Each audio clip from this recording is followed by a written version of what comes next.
RuneScape esports is what we're going to be looking at, people. You may not think it's a thing because it's an MMO on the ground, but when you look at this, you'll start to understand and learn more about it.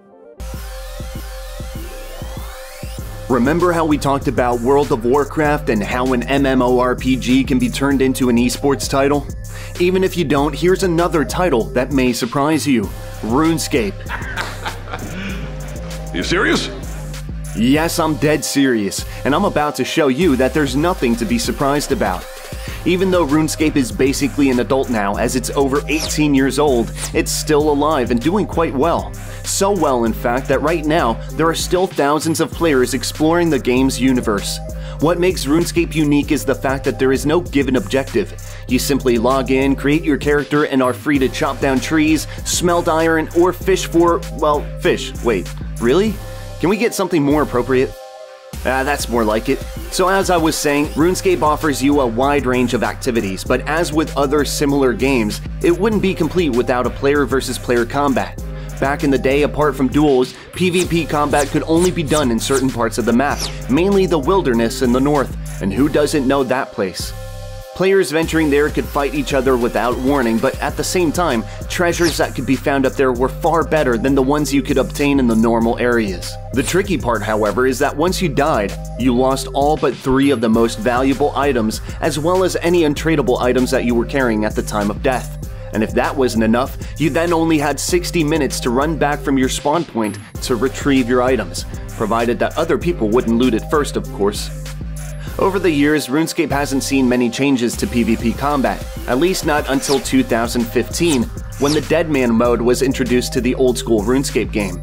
But first things first, what exactly is OSRS? Well, to put it short, it lets you experience how the game looked like and felt during its glory days, and it's being developed simultaneously to the newest RS edition by the game's creators, Jagex. But seriously, can an old and nostalgic version of an adult game really be that popular? Well, it turns out it can, as according to this statistic, old-school RuneScape has more active players than the newest version, sometimes referred to as RuneScape 3. Right, now that we've got that out of the way, time to go back and talk about the Deadman Mode. With high demand and a growing interest in more advanced player versus player combat, Jagex created a unique and punishing game mode for old-school RuneScape. With an emphasis on survival in an unforgiving player versus player environment, it's the ultimate in competitive gaming for old-school RuneScape. What differentiates Deadman Mode from ordinary old-school RuneScape is the raft of changes to content designed to make it as brutal and fiercely contested as possible.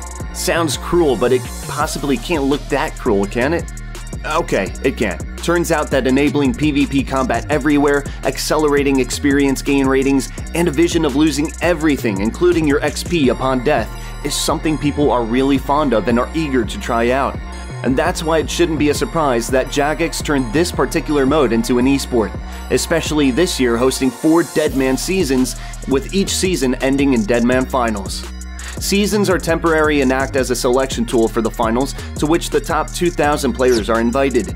The finals then last for 1 week and can be witnessed live on Twitch.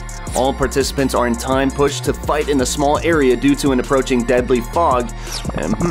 That does ring a bell, doesn't it?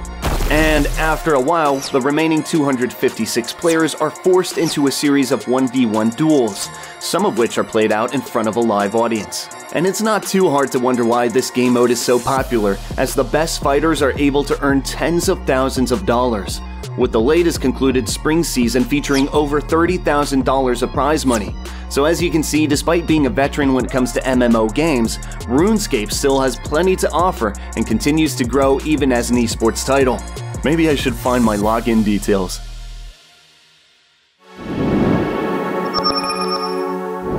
RuneScape and Deadman. It is an esport and it is a crazy set of games to watch. Hope you guys enjoyed the content. Do make sure you drop a like and subscribe on the channel, and keep checking out all our other social media platforms to see what else we've got coming up, because there's so much more coming out here from the World of Esports team. And don't forget, if you want to watch our next video, all you got to do is hit up here.